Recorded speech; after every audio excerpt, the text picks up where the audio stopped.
Melissa moaned his name. Except it wasn't David. I wasn't supposed to hear it. But I did. Through the thin drywall of our hallway when she thought I was still out on a service call. I stood in the garage, holding a half-eaten chicken sandwich in one hand and my phone in the other, listening to my wife of 28 years breathe heavy for someone who definitely didn't have my last name. But let's rewind just a bit. I'm David, 60 years old, own my own HVAC company. Nothing fancy but enough to pay off the house, stash some savings, and dream out loud about that lake cabin we both swore we'd retire to. She said overtime was how we'd get there faster. Only for a few months, Melissa had told me, tossing her heels by the door. You know how this company is. Hustle now, enjoy later. And I believed her. I always did. Because when you're married that long, you want to believe. You need to believe. So I let it slide when dinner went cold 3 nights a week. When she'd sneak out early Saturday mornings for strategy calls. When her phone suddenly had a new passcode because there's a lot of client data I can't risk getting out. But it was the envelope that changed everything. That small, stupid white envelope tucked beneath a takeout menu in the kitchen drawer. The one she must have forgotten to hide. I wasn't even looking for it. I was digging for batteries. But there it was. An unopened credit card bill from our shared Amex. Melissa always handled those. Her control freak nature meant she paid bills the same way she cleaned the house. Obsessively before I could touch anything. I opened it because, frankly, I was bored, waiting on the oven timer, and curious. That curiosity turned into a 5-minute scroll through transactions. Restaurants I'd never heard of. A flower shop across town. One Lyft ride at 1:14 a.m. And then the big one. Marriott Suites, 3 nights. $1,146.27. She'd said she was in Chicago that week. At a conference. I remember because I packed her bag. She always forgot her charger. But the bill didn't say Chicago. It said Grandview, 30 miles away. A suburb with 2 things. A shopping mall and a cluster of hotels off I-86. No conference. No training. Just Marriott Suites. I didn't ask her that night. I didn't even bring it up. I poured a scotch, went into my office, shut the door, and opened my laptop. Spent the next 6 hours pulling every credit card statement from the last 14 months. Printing them, highlighting patterns, sorting them into piles. There was something therapeutic about it, like rewiring a broken furnace. Input, process, output. I kept my emotions packed down deep, like insulation. What replaced the heat in my chest wasn't anger. It was structure. She had no idea what she'd ignited. By the way, if you're still with me, do me a small favor. More than 97% of folks who listen to these stories never hit that subscribe button. But it helps this team keep going. If this one's caught your attention, maybe tap it? Keeps the engine running. Anyway, the next day I tested something. Sent her a text at 5 p.m. Want me to meet you for dinner after your call? She took 34 minutes to respond. Can't. Already ordered something up to the room. Tired. Room. Singular? I played dumb. Oh, hotel food again? Hope it's not the Marriott in Grandview. I heard the chicken's awful. She replied instantly. No. I'm in the city tonight. Why? No reason. I typed back. Just making conversation. She didn't reply after that. Melissa thought I was the same guy I'd always been. Dependable, slightly naive, probably more into boilers and ductwork than people. But here's the truth. I've been fixing broken systems for 41 years. I can hear a leak before it starts dripping. I just never thought the leak would come from the person I shared a mortgage with. That night, I opened the safe in the garage. The one with our old family documents. And for the first time since our 10th anniversary, I pulled out the prenuptial agreement. Because she wasn't the only one who planned for the future. And hers was about to run out of overtime. You ever feel your heart try to sprint out of your chest while your face just sits there? That's exactly what I felt when Tessa stepped into my office with that polite knock and that look on her face. The kind you wear when you're about to say something that could implode someone's life. She was holding a beige folder, hotel stationery. Looked innocent. Just paper. But paper has weight, and this one hit like a wrecking ball. Mr. Barnes? She said, stepping in like she half wished I wasn't there. Sorry to bother you. I think I made a mistake yesterday. I just wanted to clarify before someone else says anything. That someone else had a face in her mind. I could see it. Young. Probably had a gossip problem. Or maybe just a conscience. I leaned back in my chair and gestured to the seat across from me. Everything okay? She sat, fidgeted with the folder's corner. It's about your wife, Melissa. My fingers tightened on my coffee mug, but my face didn't move. Go on. I work part-time at the Marriott Grandview, just a few days a week while I train here. Yesterday, I saw her check out. Her eyes flicked to mine, gauging the reaction. I gave her none. Just that HVAC-com poker face I'd mastered over decades of customers yelling about cold bedrooms. She left her badge. The company one, Tessa added, pulling it from the folder like it was radioactive. Said something about an off-site meeting. But the man she was with, well, he wasn't from your company. There it was. I reached forward, gently slid the badge toward me. The laminate had that familiar glossy sheen. Her name, her title, Operations Strategy Consultant. Same title she'd had since before we bought our first house. She was laughing, Tessa continued, her voice faltering a bit. They didn't seem like co-workers. I wasn't going to say anything, but she mentioned your name to the desk clerk. Said you'd call if billing looked weird. Billing. She'd preemptively covered her tracks. Or tried to. Sloppy.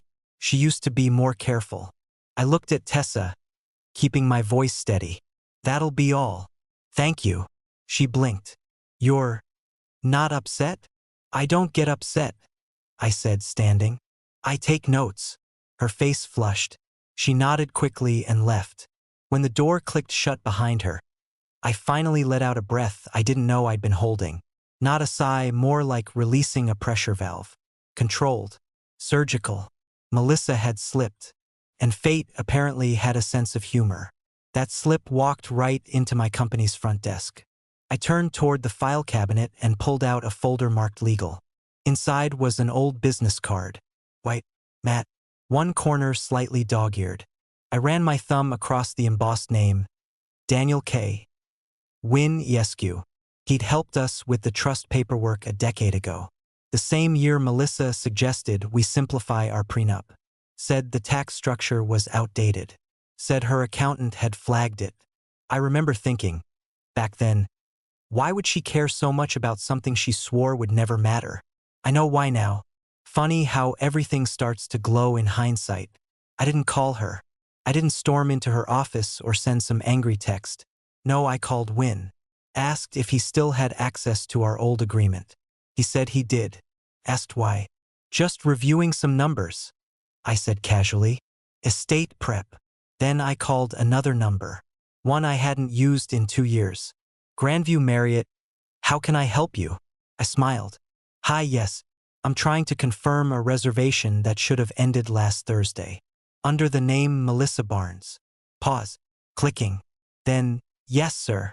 Checked out Friday morning. Perfect. Great. Can you tell me who she was listed as staying with? More clicking. I'm sorry, sir. We can't disclose that.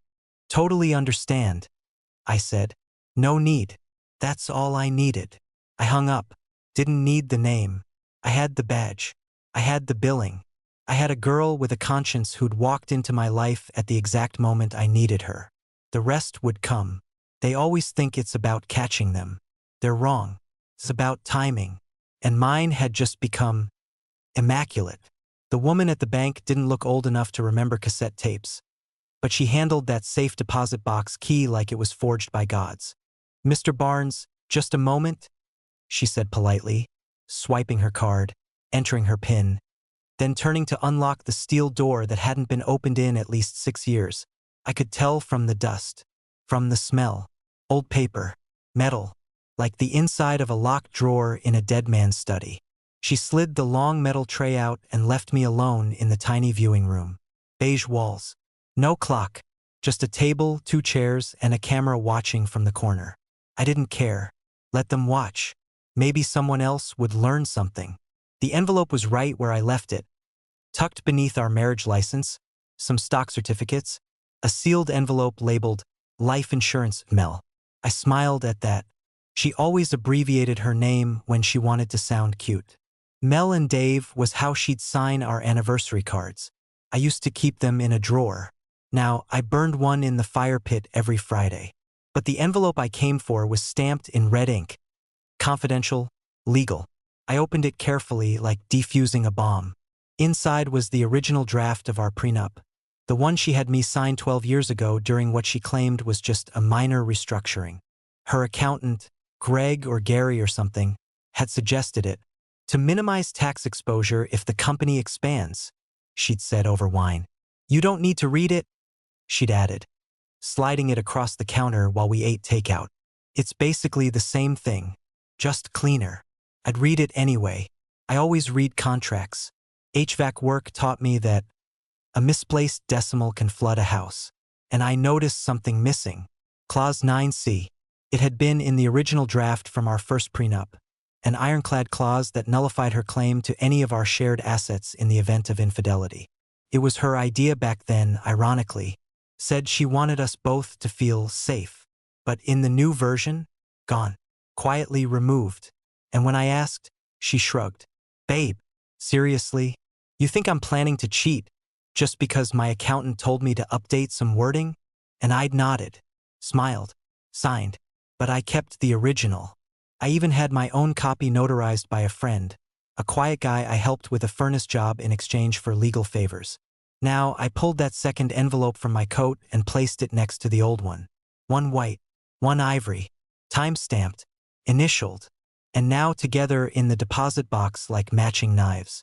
I slid in one more document, a new letter just printed the day before, from Wynne, our old attorney. It simply said, "To whom it may concern, this is to confirm that the enclosed document was signed and witnessed on March 17, 2011. Signed, stamped, verified. Clause 9C. Infidelity nullifies all asset claims."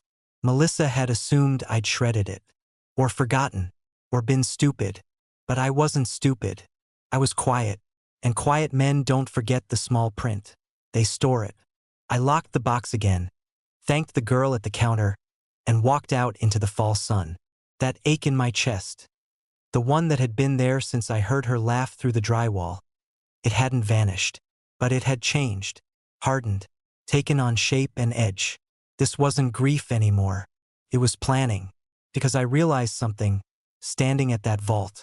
Melissa thought she'd built an escape plan, but she never checked who held the map. Friday evening, 7:12 p.m. I sat at a candlelit table for two, nursing an untouched bourbon at the corner booth of Hollow and Birch, the same upscale steakhouse Melissa swore by. Best filet in the state, she always said. Worth the valet wait. She loved that place like it whispered status into her wine glass. I hadn't been back since our 20th anniversary. That night, she cried over creme brulee and said she didn't deserve me. I chalked it up to Pinot and nostalgia. I was wrong. She was foreshadowing. I made the reservation under her name. Melissa Barnes, party of two. I wanted it on record, just in case. The hostess had even lit up when I walked in. "Oh, Melissa's husband?" she said, smiling like I was supposed to be flattered. "Right this way." She led me to the booth, third from the back with the little wall sconce that always flickered just a bit too much. Melissa used to call it romantically defective. She liked the corner, said it was easier to spy on people. Turns out she wasn't wrong. At 7:29, I checked my phone. No messages. No Melissa. Nothing but the soft murmur of date night conversations and the clink of overpriced silverware. She texted at 5:43. "Don't wait up. Big meeting ran late. I'll grab something from the hotel." Hotel. Again. So I waited. Not for her. For confirmation. At 7:41, the door opened. I recognized him immediately. The consultant. Liam. Mid-30s. Tight shirt, expensive watch that probably wasn't paid off. Haircut that screamed gym selfies and promotional discount codes. He looked like a cologne ad got bored and took up management consulting. He didn't see me. Of course not. Why would he? Guys like Liam don't look at the wallpaper when they walk into a room. They assume they are the room. He breezed past my table like air, walked straight up to the hostess stand. "Reservation under Liam Carter," he said, tapping his phone. "Just picking up." The hostess smiled. Flirty. Familiar. "You're early." He winked. Wanted to beat traffic. Then, and I'll never forget this part, he leaned over and kissed her on the cheek. Not romantic. Not gross. Just casual. Like it was a routine. Like they'd done it before. She giggled. Handed him a brown paper bag. "She already called. Said to add the cheesecake." He laughed. "Of course she did. She, Melissa." I sat very still. Bourbon untouched. No visible reaction. Just the muscle in my jaw that clicked once. That was it.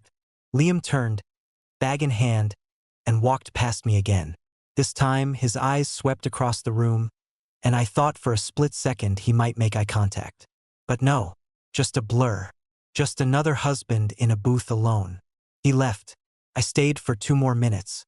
Long enough to watch the hostess text something. Probably Melissa. Probably, "Your man just picked up dinner. He's cute." I flagged the waiter, canceled the meal, and tipped him anyway. "Plans changed," I said. I stepped outside into the cold night and stood by the valet stand. My breath fogged up in the air like it was trying to write something. She wasn't working late. She was ordering cheesecake and sending Liam in like a dog with a dinner bell. It didn't hurt anymore. Not really. Bitterness had a shelf life, and mine had expired. What replaced it was colder, cleaner. It wasn't rage. It was precision. I opened my notes app, typed 2 words. "Cheesecake confirmed." Then I pulled up the hotel's website, checked the suite options, noted the floor plan. There was a corner room with adjoining access on the 8th floor. I booked it for next week, under a name she wouldn't recognize. And just like that, Friday night wasn't a loss. It was logistics. I gave the hotel the name Michael Grant, generic enough to vanish into paperwork, clean enough to not raise eyebrows. No ID check, just a digital reservation through a shell email I set up that morning. I'd used my business Amex, but through an LLC registered 2 years ago for a project that never launched. Melissa didn't know about that LLC. No one did. I chose room 827 on purpose, because room 829, the one she favored, shared a wall. I know that because she left her planner open once, bragging about the soundproof conference suite they comped her last spring. Said the view was decent for a chain, and that the hotel restaurant's miso salmon was shockingly edible. She didn't notice I snapped a photo of the open page. Didn't notice I Googled the floor plan later. She never noticed anything I did. Really? Not anymore. I arrived early. 4:10 p.m. Enough time to settle in. To check in, the desk clerk smiled wide. "Welcome back, Mr. Grant." I smiled back. "Hope I get the quiet corner this time." She winked. "You're in luck." She handed me the key card, not knowing she'd just handed me the detonator. Upstairs, I unpacked nothing. No luggage. No toiletries. Just a slim black folder and a manila envelope. Inside, 18 printed pages. The full prenup, both versions. Bank records. Credit card statements. Hotel logs. Also a USB flash drive. Password protected. The security cam footage from our house. The footage of her leaving the bedroom in a blazer and pencil skirt, and returning 3 hours later in a hoodie and sweatpants, holding a wine bottle and humming a song I didn't recognize. Time-stamped, labeled, ready. I laid everything out on the room's glass desk, under the lamplight. No dramatic red strings or spy gear, just clean, factual proof of betrayal. No interpretation needed. At 6:17 p.m., I called her. "Hey, just a heads up," I said, keeping my tone casual. "Got a job call out in Del Mar. Probably late. Don't wait up." She answered instantly. "No problem, babe. I've got a conference call until 11 anyway." "Client's still grinding you, huh?" She sighed dramatically. "You have no idea." "Oh," I said. "I think I might." She laughed lightly, distracted. "All right, drive safe." We hung up. I sat on the bed, shoes still on. Watched the wall. Not the TV. Not the clock. The wall.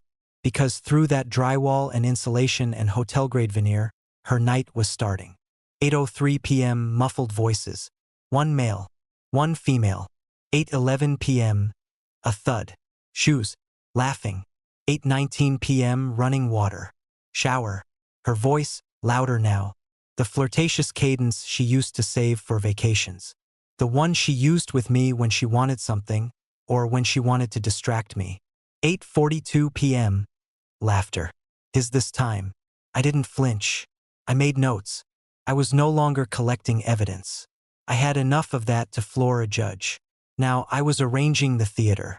The door to my room stayed locked. The lights stayed off. My folder sat neatly aligned with the edge of the desk. My watch, my ring, and my spare keycard, all lined up like I was prepping for inspection.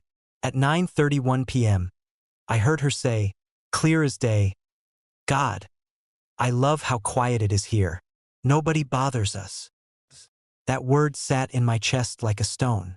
I picked up the folder, rechecked the alignment, tapped the flash drive once against the desk, slid it into the inside pocket of my jacket. Then I stood. She wasn't going to lie her way out of this one. She wouldn't get the benefit of the doubt. Or another deflection. Or some crocodile tears followed by a reheated apology. Tonight wouldn't be loud. It would be exact. Because I wasn't guessing anymore. I was executing. 2:08 a.m. The hallway was dead silent, save for the soft hum of the ice machine 2 doors down and the occasional groan of the building settling into itself. I sat in the dark, jacket on, folder zipped, printer prepped and waiting like a coiled snake on the side table. Every detail mattered now. From the other side of the shared wall, her door creaked open. That same creak I used to know from our bedroom when she'd come back from late-night strategy sessions. It had a rhythm, that door. Always halfway open, always followed by her quiet laugh. And sure enough, there it was. A giggle. Bright. Liquid. Then her voice, muffled but clear enough. You really think he suspects? My hands didn't move, but my stomach did. A twist. Like something trying to crawl out. A low male chuckle answered.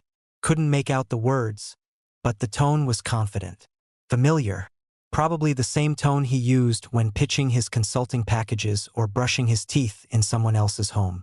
Then came the sound that didn't require translation. That wet slap of intimacy, followed by a gasp that used to be reserved for me, back when we were real. Back when her hands knew only mine, and we talked about lake houses and grandkids and how we'd repaint the upstairs once business slowed. I looked down at my watch. 2:11. I waited until 2:14. Let them enjoy one more lie.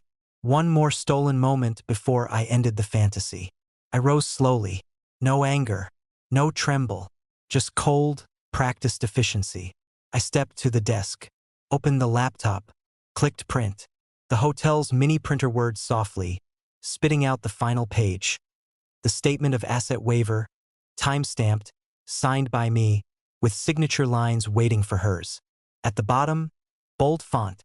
By signing below, I acknowledge the terms of Clause 9C as legally binding and irrevocable under the revised prenup agreement filed March 17, 2011. I slid the paper into the folder, added a pen, closed the zipper with a slow, quiet pull. Then I walked down the hallway. 5 steps. Pause. 2 more. Room 829. I raised my hand. Knocked once. Not twice. Not firm. Just once. Enough to pierce through whatever illusion they were wrapped in. For a moment, silence. Then muffled movement. Shuffling. Fabric. Panic. Her voice. Who is it? I said nothing. The peephole darkened. Then came the chain unlatching. When the door finally opened, Melissa stood in a silk robe, barefoot, face flushed from wine and adrenaline. Her hair was tousled, not in a way a curling iron could achieve. And she froze. David? She whispered. Behind her, I saw him, Liam, shirtless, grabbing for his pants like a sitcom idiot who just realized the laugh track was fake. I didn't speak to him, didn't even look at him. Instead, I met her eyes and held them. then calmly extended the folder. Bottom right, signature line. She blinked. What is this? You've been in meetings, I said flatly. You'll figure it out. She clutched the robe tighter. David, not here. Please, let's talk. No, I said, stepping forward just enough to set the folder on the table beside her untouched champagne glass. Talking's what got us here. I pulled the pen from my pocket, set it beside the folder. She stood frozen, mouth slightly open, the way she did when she was caught in a lie but hadn't yet figured out which version to tell. Behind her, Liam spoke for the first time. Hey man, I think you should. I turned my head an inch, just enough to glance at him. Not a glare, not a threat, just a look. He shut up. Melissa looked down at the folder. This isn't the place. It's exactly the place, I said. You earned it. Here. Then I turned and walked away. I didn't slam the door, didn't flinch at her footsteps behind me, didn't look back when she whispered, David, wait. I kept walking, past the ice machine, past the elevator, down the stairs 2 at a time, because I wasn't running. I was done. The hallway behind me was silent. No footsteps chasing, no apologies shouted, no doors slamming open like in the movies. Just that heavy hotel hush, broken only by the low hum of climate control and my own calm footsteps over thin carpeting. Room 829. Melissa's conference room. The numbers on the doorplate looked smaller than usual, like they were trying to hide. I raised my hand and knocked again. One knock, same as before.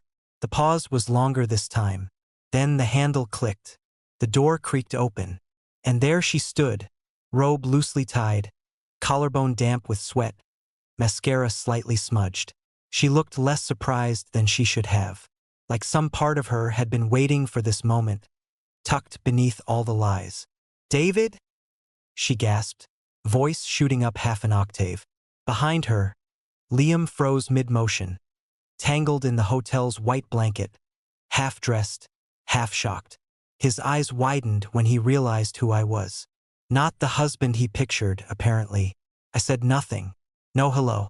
No accusation. Just extended the folder toward her like it was a dinner menu. She didn't take it.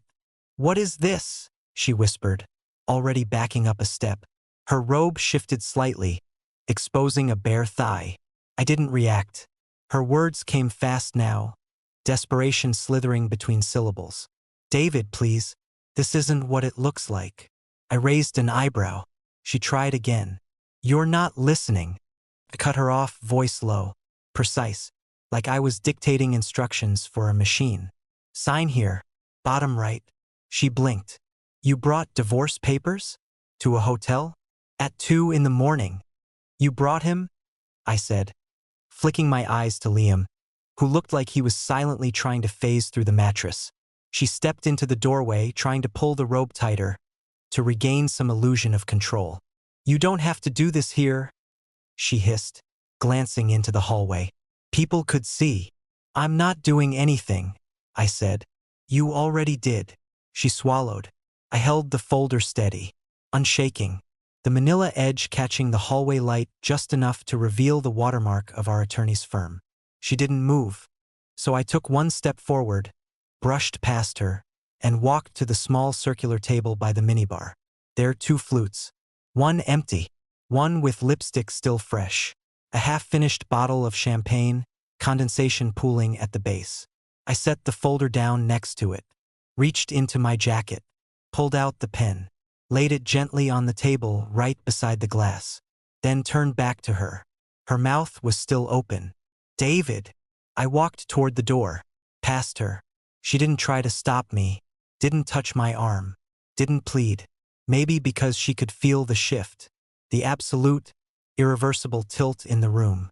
For the first time in years, I wasn't asking. I wasn't begging for the truth, or clarity, or even closure. I was simply finished. I opened the door.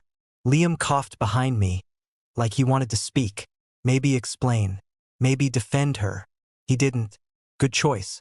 Melissa stood in the threshold, frozen between 2 lives. The one she built on lies, and the one I was taking away, Legally, surgically, without a drop of violence. Only paper. Only proof. I didn't look back.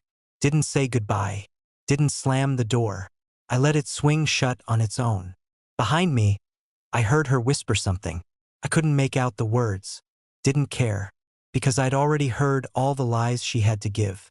And now she'd have to sit with the truth, naked and finally hers. My phone buzzed at 6:43 a.m. Caller ID, Nancy Weston. Melissa's mother. I let it ring once, twice, then picked up. Not because I owed her anything, but because I knew she didn't know yet. But she was about to. David. Her voice was trembling before I even said a word. No good morning. No pleasantries. Just raw maternal confusion. The kind that shows up when a carefully cultivated version of your daughter collapses. Yes, I said, sipping my coffee. Black. No sugar today. She hesitated, choking slightly on the words. Susan's son. You remember Susan? From our church? Her boy saw something online. I didn't believe it, but he sent me the video. Melissa. What did she do? I didn't flinch. I knew exactly what Susan's son had seen. I had uploaded it.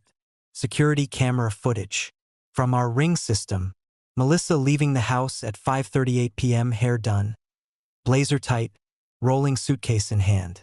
Pausing in the driveway to check her reflection in the side mirror. Not a trace of guilt in her stride. Then the keyframe, her arriving at the Marriott Grandview entrance. Exiting a rideshare. Giggling. Not alone. She was with Liam. The frame caught their shadows intermingling in the glass doors. A brief kiss on the cheek before they disappeared inside. No captions. No voiceover. No clickbait. Just a plain Dropbox link labeled, timestamp, Thursday, 5:38 p.m. For family only. I had sent it to a private list of 8 contacts. The rest took care of itself. Now Nancy was on the other end of the line, unraveling. I can't believe it, she whispered, voice catching. She told me she was in a seminar. She said you were being paranoid. That you'd become cold lately. I almost laughed. Cold? No. I'd been boiling under the skin for months. She just never bothered to check the temperature. I took a slow breath. Nancy, it's all legal. Check the prenup. Silence. Then, barely audible. You kept that clause? She had me sign an amendment. She forgot I kept the original. The real one. More silence. I imagined her sitting on her floral print couch, framed family photo of Melissa in her graduation gown staring down at her. The photo Melissa never replaced. The one before her nose job, before the second marriage, before the secrets.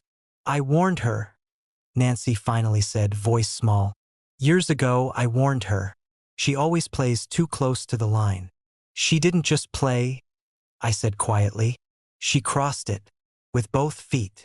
Then the tears started. Subtle at first, that wet gasp that leaks through when a parent realizes they can't fix it. She's my daughter, Nancy sobbed. But she's not the girl I raised. No response necessary. She wasn't. And honestly, I wasn't the man Melissa thought she married anymore either. That man would have forgiven. Would have buried the humiliation under another weekend getaway. Another empty promise. Another drink he didn't want. That man was gone. Nancy composed herself barely. What happens now? She has the papers, I said. What happens next is her choice. She sniffled. And the house? The accounts? Already handled. Nancy exhaled like someone losing altitude. God help her. I didn't reply. She ended the call with a whisper. David, I'm sorry. For what it's worth. Click. I put the phone down gently. Outside, the sky was shifting from blue-gray to pale gold. Another cold morning. Another sip of coffee. But everything felt lighter. Because now, the story wasn't just between Melissa and me.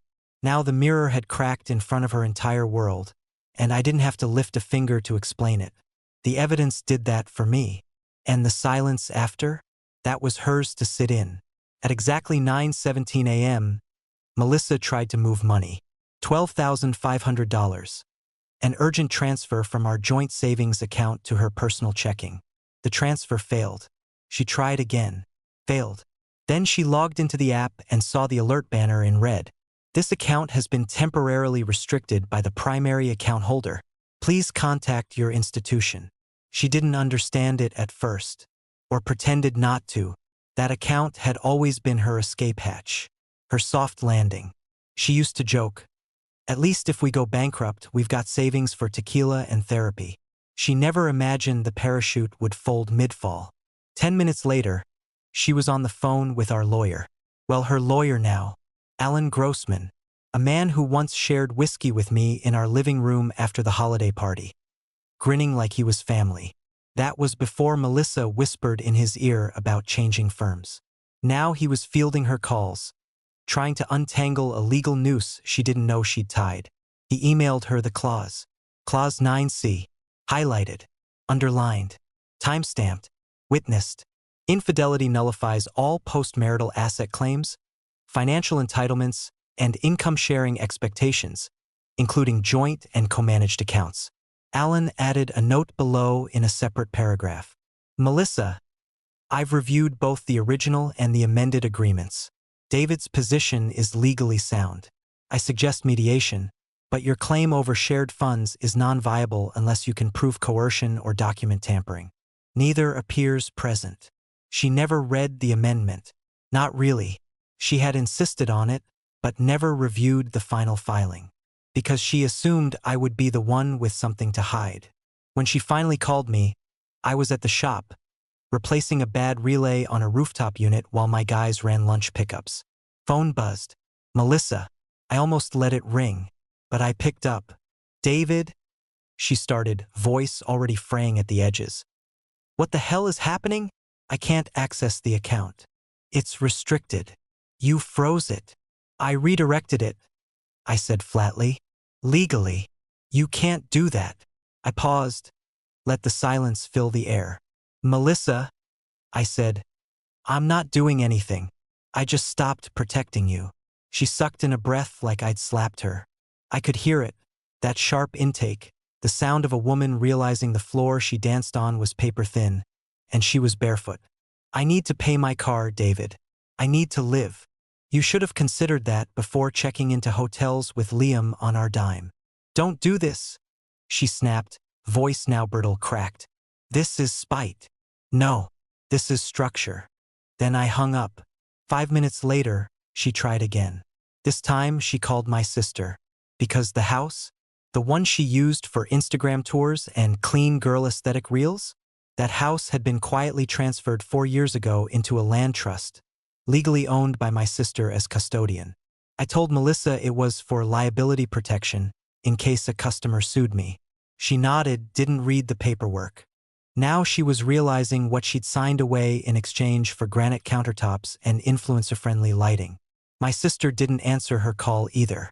Instead, Melissa texted her, "We need to talk.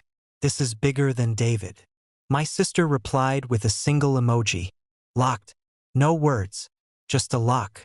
By 1 p.m., Melissa had called 3 times, texted 6, and sent a 3-paragraph email with the subject line, I deserve something. No, Melissa, you deserved what we built together. The trust, the retirement, the lake house we planned for. You deserved it, until you cashed it in for room service and sweat-soaked flattery from a man who doesn't own a single damn stake in your future. Now, you don't even own the driveway.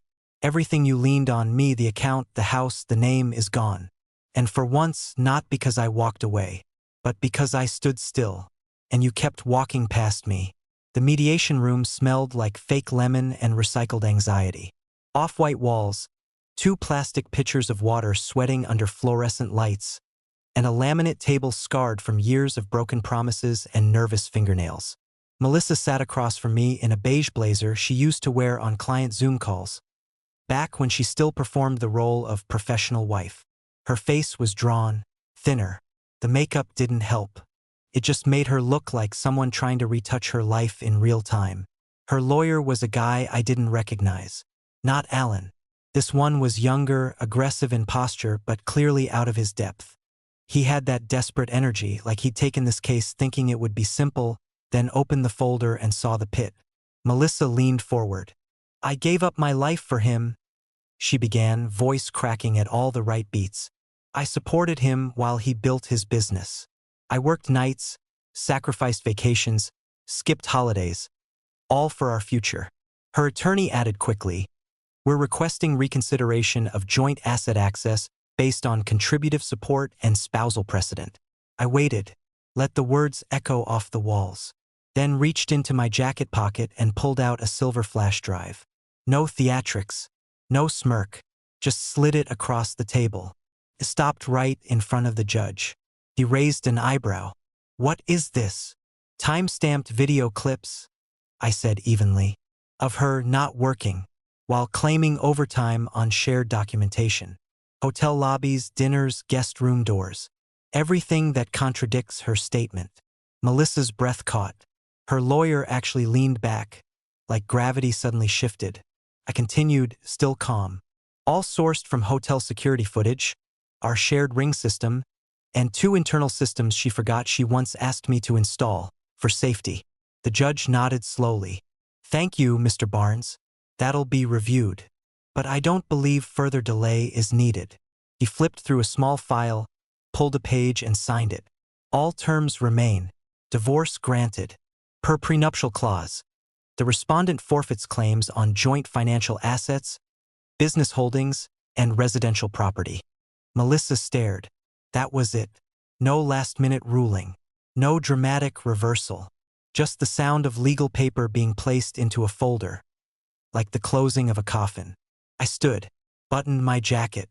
She looked up, eyes wide, red, mouth slightly open, ready to say something, but too stunned to form it. I said what needed saying. I was going to retire with you. A pause. Now I get peace without lies. I didn't look at Liam. He wasn't there, but his presence clung to her like perfume. Didn't look at the lawyer. He already looked like he regretted ever accepting the case. I walked out. No gavel slam. No applause. No slow-motion walk to a sunset. Just silence. And the weight lifting from my spine with every step toward the exit. At the elevator, I looked down at my phone. No texts from her. None from Nancy either. I opened a new note, typed 2 words, freedom secured, and hit save. Behind me, a life crumbled, quietly, precisely, by its own hand. I didn't need to burn it down. I just stopped holding the match.